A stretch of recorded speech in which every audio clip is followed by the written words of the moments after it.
Before the first phaser was fired, before starships burned across half the quadrant, there was only a signal, an anomaly, a flicker of possibility at the edge of Bajoran space.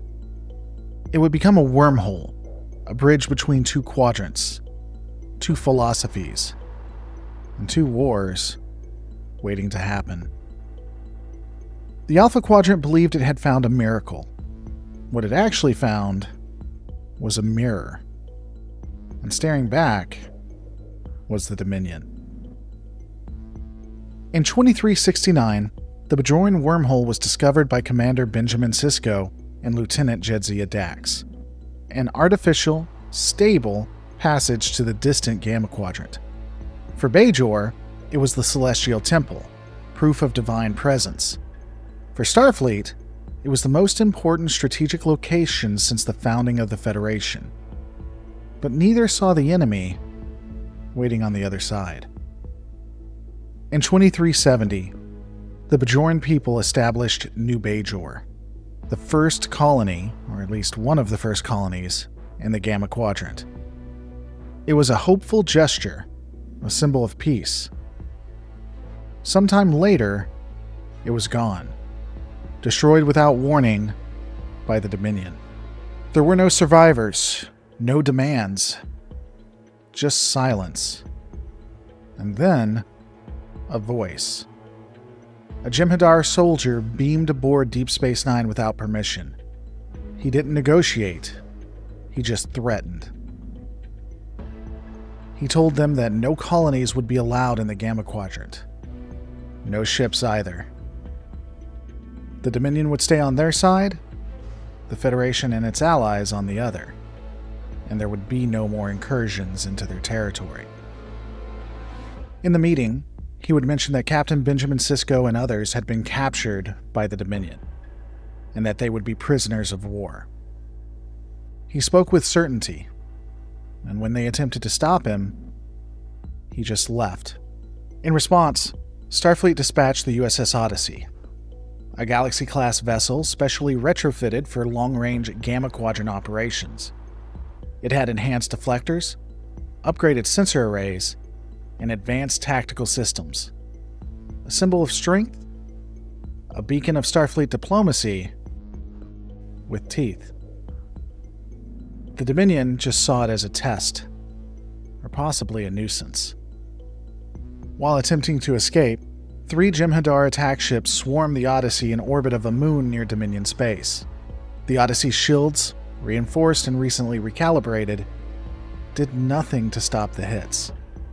Phaser bursts and torpedoes found targets, but the Jem'Hadar didn't break formation. They weren't fighting to win. They were fighting to prove a point. Ultimately, they were able to save Sisko. The mission was complete. With everyone recovered, the Odyssey began to withdraw. The Jem'Hadar still had clearly won the battle, even if they had lost their prisoners. Then came the strike. A final Jem'Hadar ship, undamaged, broke from the fray, accelerated, and rammed itself into the Odyssey. It didn't misfire. It didn't hesitate. It destroyed the Odyssey in a suicide run. The Odyssey wasn't lost in battle. It was lost in retreat. A deliberate, calculated execution. The Dominion didn't just reject diplomacy, at least in the way the Federation was used to. They weaponized finality. The Federation believed it understood conflict. But this was not negotiation. The Dominion was saying one thing. They were willing to exterminate anyone who opposed them. Hey guys, I intercepted something that Starfleet historians and fans of real sci-fi shouldn't ignore. It's called Spice Frontier, a new animated pilot that's live right now on the Steamroller Stories YouTube channel. It's the first step in what might become a full series, and your support could help make that happen. This show is special. It comes from Steamroller Animation, an independent studio that self-funded the entire production. 60 artists came together to bring it to life, combining traditional 2D character design with breathtaking painted environments, all running on a real-time Unreal Engine pipeline. Personally, I think it's up there with Arcane when it comes to animation. The story? A chef named Kent and his cyborg companion Sela travel the stars in search of last Earth spices. I know, but hear me out. It's got the soul of Star Trek, the spirit of Anthony Bourdain, and it's genuinely one of the coolest indie projects I've seen in years. Personally, what hooked me was the ambition. Like Trek, it's about more than just the mission. It's about legacy, culture, and keeping something human alive, even after Earth is gone. Again, it's called Spice Frontier, Escape from Feltegar, and you can watch the pilot right now on Steamroller Stories. The link is in the description below. Supporting the sponsors supports the channel. Now let's get back to the fallout of the destruction of the Odyssey. The Dominion revealed itself as an empire of engineered obedience. The Jem'Hadar, bred to fight, the Vorta, tailored to deceive, and the Founders, shape-shifting gods ruling from the shadow. They promised order, they brought genocide, and they viewed the Alpha Quadrant's diversity not as richness, but as rot. For Odo, the revelation was more than political. It was existential.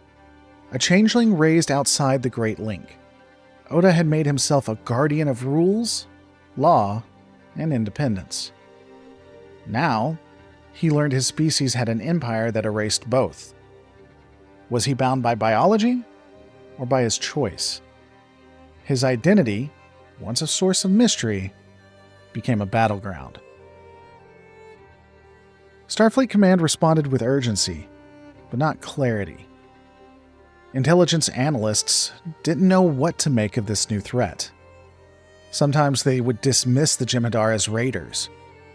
Some early threat reports framed the Dominion as a regional alliance, not an empire of subjugation. One classified memo referred to the Odyssey's destruction as an aberration of protocol. Another noted limited long-term implications.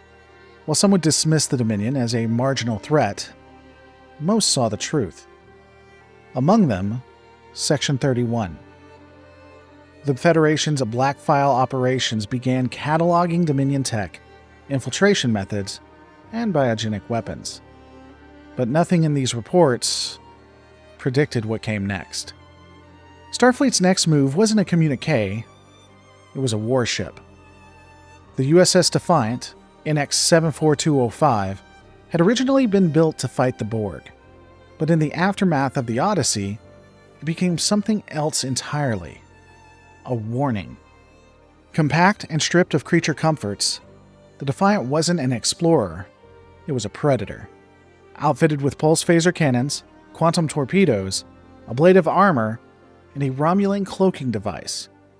It was the most heavily armed vessel of its size ever fielded by Starfleet. Its mission: cross the wormhole, assess the threat, and if necessary, respond with force. The Defiant wasn't just a change in tactics, it was a change in doctrine. The Federation was still speaking of peace, but it was, in some ways, preparing for war. While Deep Space Nine stood on the front, the Federation's flagship, the USS Enterprise E, was already operating in the shadows. According to classified records, later partially released, the Enterprise engaged in a covert strike against a Dominion outpost developing an artificial wormhole. If completed, this second wormhole would have bypassed Bajoran space entirely, allowing Dominion fleets to enter the Alpha Quadrant without warning. Captain Picard's team, working without support or official sanction, infiltrated the facility and destroyed the core. The operation was unacknowledged. The consequences would have been catastrophic had it failed. But the meaning was clear. The Dominion wasn't preparing for diplomacy. It was preparing to bypass and to invade. Meanwhile, Bajor stood somewhat paralyzed. Only a few years free from Cardassian rule, the planet now found itself responsible for the one thing that might trigger a quadrant-wide war: a wormhole. To some, it was the Celestial Temple. To others, a strategic flashpoint. Bajor initially was willing to back the Federation, but with the encouragement of Sisko, called for non-alignment. In the Federation, there was debate. Some wanted Bajor to join, even with the Dominion threat. Others saw the danger that posed. In the end, the truth was, Bajor had already become a frontline world, in a war it hadn't chosen. By the end of 2370, no formal declaration had been made. No fleets had yet clashed. Not really. But the Dominion had revealed its hand. Starfleet had drawn its first line. And Bajor, once occupied, now found itself sitting atop the powder keg of gods and geopolitics. The war hadn't started, but in a way, it had already begun.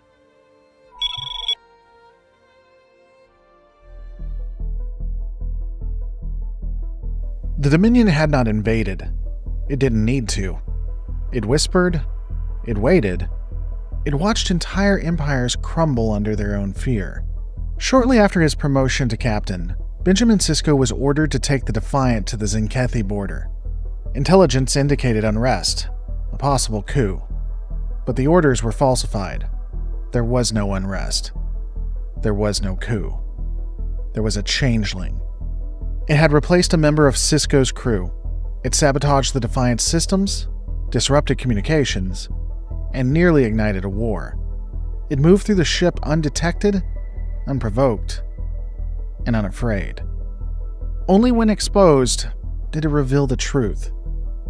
No matter how far you run, no matter where you hide, we are already among you. It wasn't just a threat. It was a diagnosis. Elsewhere in the shadows, a new alliance formed between two of the most feared intelligence agencies in the Quadrants, the Romulan Tal Shiar and Cardassian Obsidian Order. They shared one belief, that the Dominion could not be negotiated with. So they did what no one else dared. They struck first. In 2371, a joint fleet launched a surprise assault on the Founders' homeworld. Cloaked warbirds and precision strike cruisers. Thousands of lives, dozens to hundreds of ships. All lost. The Dominion had anticipated the attack. The world was evacuated. A trap was set, and the fleet was destroyed. The cost was devastating. The Obsidian Order ceased to exist. The Tal Shiar retreated into political silence. The Romulan Empire turned inward, and Cardassia was left exposed. The Founders hadn't just survived. They won a war before it began. The timing was perfect. With Cardassia's military gutted and its intelligence services in ruins, a new civilian government, the Datapa Council, rose to power. The Klingon Empire didn't see reform. They saw infiltration. Gowron declared Cardassia compromised by changelings and ordered an immediate invasion. The Federation objected. Gowron ignored them. And in that moment, the Khmer Accords, decades of peace, were undone. The Alpha Quadrant fractured. For more information on that, see the Klingon Federation War, a Star Trek documentary. Links in the description below. To ease tensions and advise the Federation on Klingon affairs, Starfleet reassigned Worf to Deep Space Nine. But Worf no longer fit anywhere. Among Klingons, he was Federation. Among humans, he was too Klingon. He didn't arrive as a warrior, he arrived as a bridge. And in time, he would discover that bridges often burn from both ends. Blood screenings failed. DNA tests were unreliable. No one knew who to trust. That's when Section 31 stepped out of the shadows. In one recorded mission, a 31 strike team was dispatched to intercept a suspected changeling hiding in a neutral asteroid colony. The operation failed. One operative dead, changeling vanished. But the mission revealed something vital. Standard detection methods wouldn't work. The Founders had adapted. Section 31 began development of biogenic scanning agents and behavior mirroring analysis. They also began quietly mapping political dissidents, allies, admirals. It wasn't just about catching changelings. It was about preparing for a day when everyone could be one. Not every threat came in whispers. In an unclaimed system near Bajoran space, 3 Dominion scouts engaged a Federation patrol of Akira-class vessels. Among them, the USS Broken Eyes. The Jem'Hadar hit hard and fast, one ship disabled in seconds. But the Broken Eyes stood its ground. Her tactical officer, Lieutenant Rouge, rerouted auxiliary plasma manually to the forward shielding grid, keeping the ship alive long enough to fire a crippling spread of quantum torpedoes. A Dominion warship was disabled, the rest fled. Rouge was critically injured, but the crew survived. And for the first time since the destruction of the Odyssey, the Dominion blinked. After Cardassia, the Klingon Empire mobilized.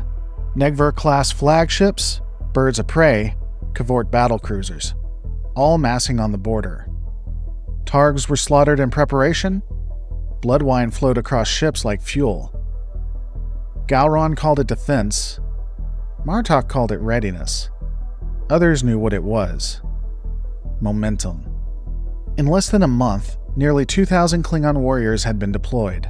Supply chains activated. Invasion corridors mapped. The Empire wasn't responding to a threat. It was preparing to reclaim lost glory. Back in the Federation, unity was eroding. Civilian leaders urged restraint. Starfleet intelligence warned of sleeper agents.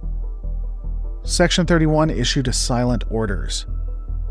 Captains with differing philosophies refused to share intelligence. Many outposts became silos.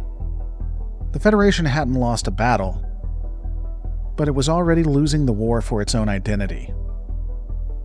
The Dominion didn't conquer through fleets. It conquered through fear. Fear of the unknown, fear of your neighbor, fear that you might not be who you think you are.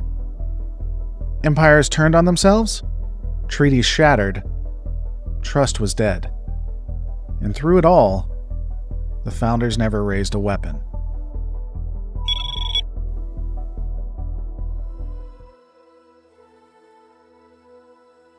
Sisko sat across from Weyoun, calm, cordial. They exchanged pleasantries like diplomats at a peace summit, or so it seemed that way. But the conversation meant nothing. Under every word was a simple truth. War was inevitable. Sisko quickly ordered the Bajoran wormhole to be mined, not with ships, nor barricades, but with self-replicating mines designed to block Dominion reinforcements. Weyoun called it a provocation. Dukat responded with fire. The first real shot of the Dominion War wasn't fired. It was delivered. It was a demand. Weyoun, speaking on behalf of the Founders, issued an ultimatum. Dismantle the minefield surrounding the Bajoran wormhole, or face the consequences. Sisko refused. The Dominion responded with a fleet. Hundreds of ships, Jem'Hadar strike wings, Cardassian Kaelor-class cruisers, and Vorta-commanded dreadnoughts approached the station in a pincer formation. Their objective? Remove the minefield, secure the wormhole, and cripple the Federation's presence at the gateway to the Gamma Quadrant. The Federation Alliance made a hard call. They would not reinforce the station. Their hope wasn't to win the battle, but to buy enough time for the minefields to be complete. Inside the station, the crew prepared for a siege. Phaser banks were rerouted to auxiliary relays to delay burnout. But Deep Space Nine was never designed to withstand a full fleet assault, and the Dominion came prepared. The first volleys came from Jem'Hadar fighters, strafing the upper pylons and station infrastructure. Cardassian ships coordinated precision strikes against sensor clusters and tractor beam nodes, systematically degrading DS9's defense matrix. Still, the station held. The goal wasn't to win, It was to stall. In the final minutes, Dominion boarding parties prepared to transport. Sisko gave the order to evacuate. As escape pods and runabouts launched, with the help of Chief O'Brien and Rom, Kira sabotaged critical systems, disabling docking clamps, overloading environmental controls, and erasing sensitive intelligence from the computer core.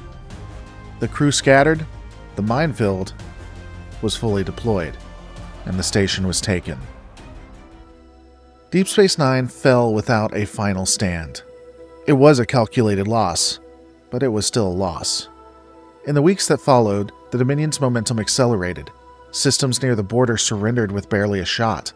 Cardassian diplomatic envoys enforced Dominion rule. Klingon outposts were destroyed before they could report. The capture of DS9 wasn't just a tactical victory, it was a signal. The Dominion had arrived, and it wasn't going to leave. The Dominion believed Deep Space Nine was the prize. They were wrong. While the Dominion focused its full attention on capturing the station, the true assault was underway. A combined Starfleet Klingon task force, launched under the shadow of the siege, crossed the Cardassian border unnoticed. Their target? The Dominion shipyards at Toros 3. The shipyards were critical, responsible for assembling new Jem'Hadar attack vessels and retrofitting captured Alpha Quadrant technology. Taking them out would delay the Dominion's expansion by months.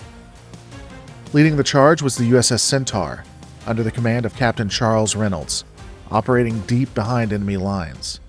Alongside it, the Klingon bird of prey IKS Greythor, commanded by General Torak, conducted flanking raids, disrupting sensor posts and planetary defense systems. The Federation flagship in the task force was the USS Thunderchild, an Akira-class warship specializing in fast strikes and torpedo saturation. It was accompanied by the USS Tiananmen and the USS Musashi, both Nebula-class vessels coordinating ECM and signal jamming. The assault on Taurus 3 was swift and merciless.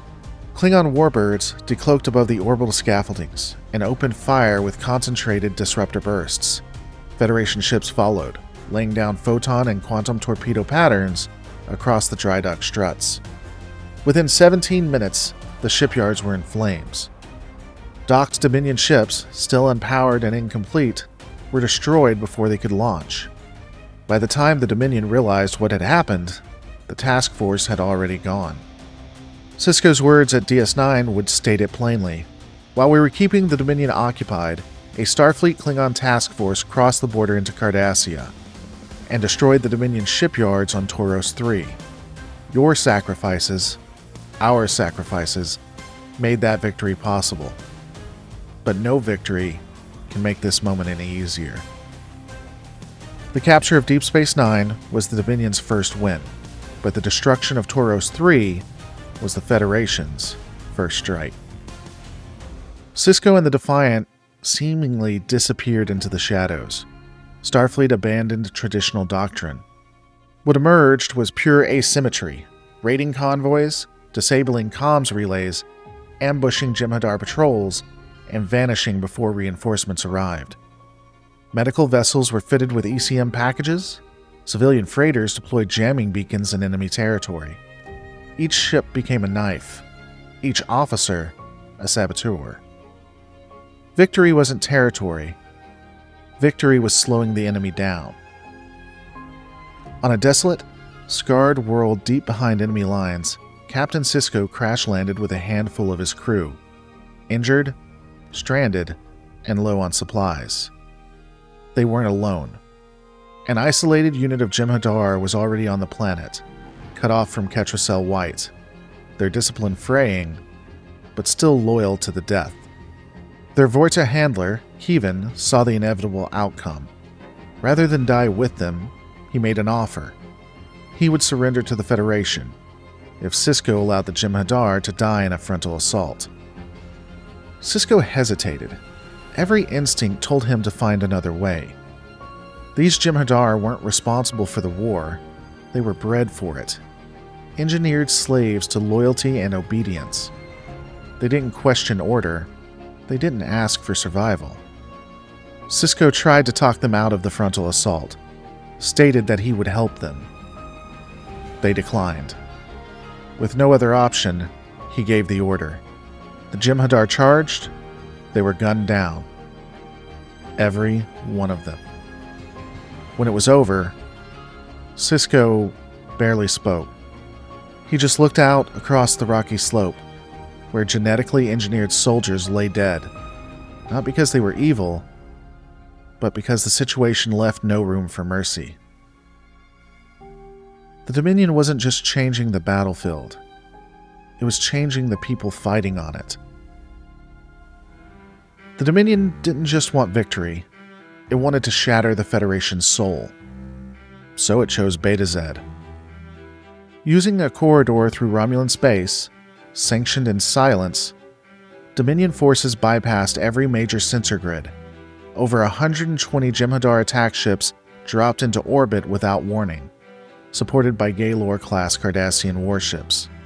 The 10th Fleet, tasked with protecting the sector, was on exercises near the Boolean frontier. Only a handful of Nebula and Miranda-class vessels remained in system. They were destroyed within minutes. Jem'Hadar troops landed in Rix, Madara, and Jalanda. Anti-telepathic dampeners neutralized Betazoid resistance. Entire cities surrendered before the second wave landed.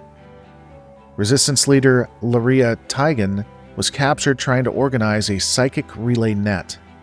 She was executed 6 hours after the invasion began.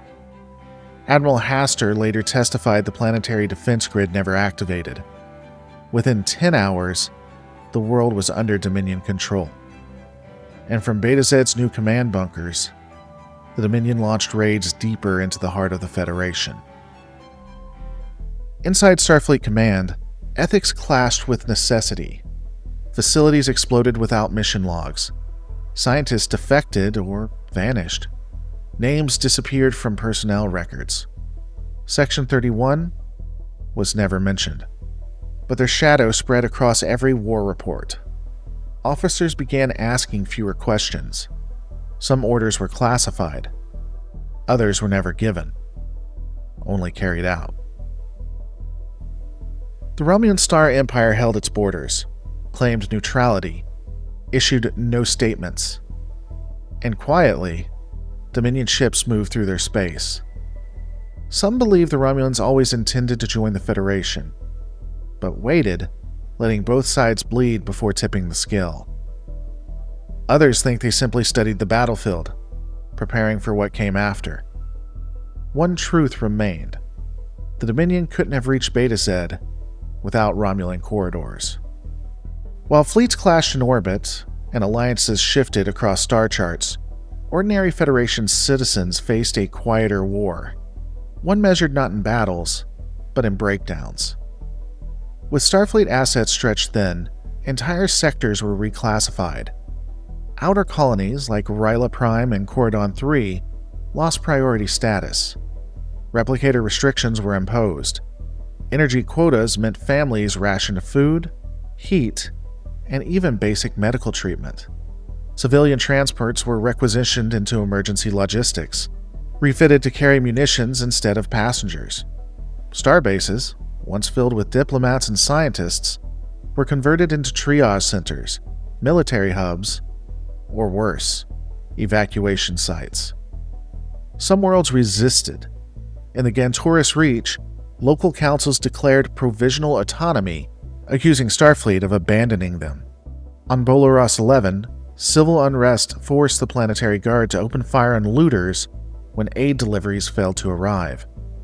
And in cities across Earth, Federation news service broadcasts shifted from cultural programming to rolling casualty reports. Heroes were no longer explorers, they were survivors. And as the war dragged on, even hope began to feel like a luxury commodity.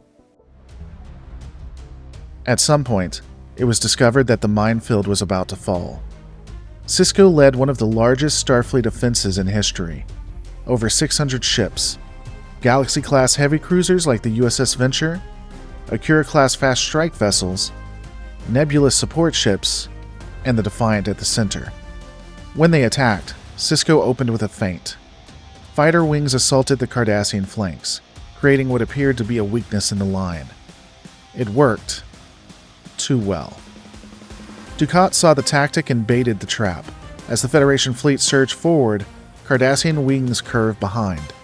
Jem'Hadar squadrons collapsed from both sides. The fleet was surrounded. Communications went dark. From all appearances, the Federation began to die. Then, the Klingons arrived. Chancellor Martok's ships dropped out of warp behind Dominion lines. Negvar-class dreadnoughts, Vorcha-class cruisers, dozens of birds of prey under General Torak and Captain Kern. The Cardassia rear broke under pressure. Dominion formations cracked. The trap unraveled. Sisko and the Defiant punched through the chaos, alone, headed straight for the wormhole. The Defiant was able to make it, but too late to stop the disabling of the mines. So Sisko entered into the wormhole. Whether he intended to fight the fleet by himself or to talk to the prophets, it is still unclear. Inside the Celestial Temple, time froze. Sisko stood before the prophets, not as a captain, but as the emissary. He pleaded not for his life, but for Bajor. The prophets responded by removing the entire incoming Dominion fleet from existence. No trace, no debris, no war. Sisko returned to the battlefield, changed. With the Dominion reinforcements gone, and their lines fractured, Federation and Klingon forces pushed into the station's perimeter. Kira and Rom disabled the weapons grid. Bajoran and Starfleet teams beamed aboard, retaking the promenade corridor by corridor. Ops was secured. The pylons were cleared. The station was retaken. But it wasn't without cost. During the evacuation, Gul Dukat's daughter, Zial, was mortally wounded. She had confessed to helping the Federation, and for that, Damar executed her. Dukat, once the face of Cardassian pride, broke. He didn't die. He was captured. And the war carried on. Still, there was celebration. The crew returned. The lights came back on. Quark reopened. Bashir smiled. For the first time in weeks, the sound of laughter echoed through the station. This wasn't the end of the war, but it was proof. The Dominion could be stopped.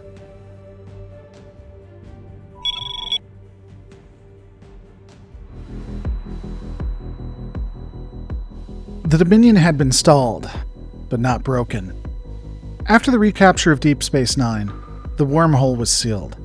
Prophets were silent, and across the Alpha and Beta quadrants, uncertainty hardened into dread.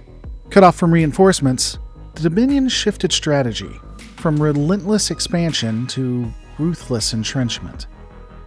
The war entered a new phase, not of swift invasions, but of hardened lines, psychological battles, and bitter sacrifices. Captain Benjamin Sisko, desperate to shift the balance of the war, authorized a deception. With Elam Garrick's help, a false holorecord was created. It implicated the Dominion in a plot to invade Romulan space. The lie was calculated, cold, and effective. Within days, the Romulan Star Empire joined the Federation-Klingon alliance. Allied fleets doubled in strength. Dominion positions were suddenly vulnerable. The war had a new front, but so did Sisko's conscience. A man had been assassinated. A war had been escalated under false pretenses.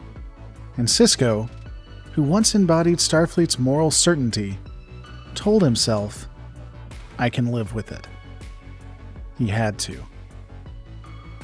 The next attack didn't come from the Dominion, but from a man they had already discarded. Dukat, corrupted by the Pa Wraiths, returned to Deep Space Nine and unleashed a violent, spiritual assault inside the Bajoran Temple. The result was catastrophic. Jadzia Dax was killed, the wormhole collapsed. The prophets, silent. For Bajor, it was as if the heavens had been shattered. But Major Kira did not lose her faith. Though she could no longer hear the prophets, she believed they were still listening. In the face of loss, she chose resilience. She mourned Jadzia, she buried her grief, and she carried the war forward. With no more soldiers flooding through the wormhole, the Dominion turned to what remained: fortification. Massive Ketracel White production facilities were constructed in orbit above occupied worlds. These became lifelines for the Jem'Hadar. Each one was protected by defense grids, sensor webs, and orbital security. But even fortresses can bleed. Across multiple sectors, specialized Starfleet teams carried out precise strikes, disabling refineries, sabotaging relays, falsifying Dominion fleet data. These weren't battles the public saw, but every destroyed facility meant fewer Jem'Hadar on the front lines. Every data spike delayed Dominion reinforcements. In the darkness between stars, the war was turning. Starfleet was bleeding. Veteran officers were dying faster than they could be replaced. Ships returned from battle with half crews. Some never returned at all. When the senior officers aboard the USS Valiant were killed in combat, command fell to a group of cadets, Red Squad.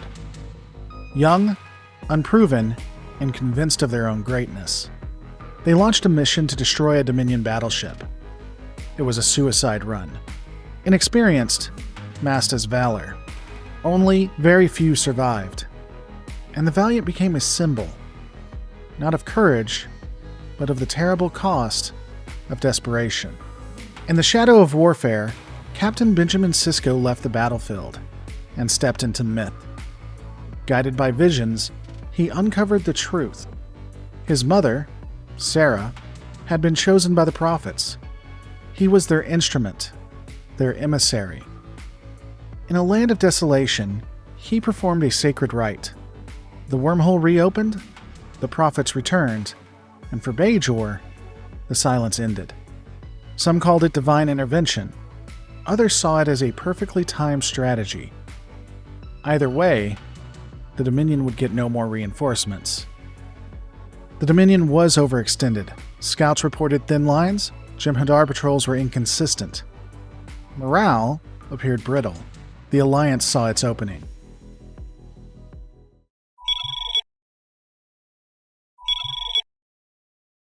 The farm is just the beginning. Imagine this.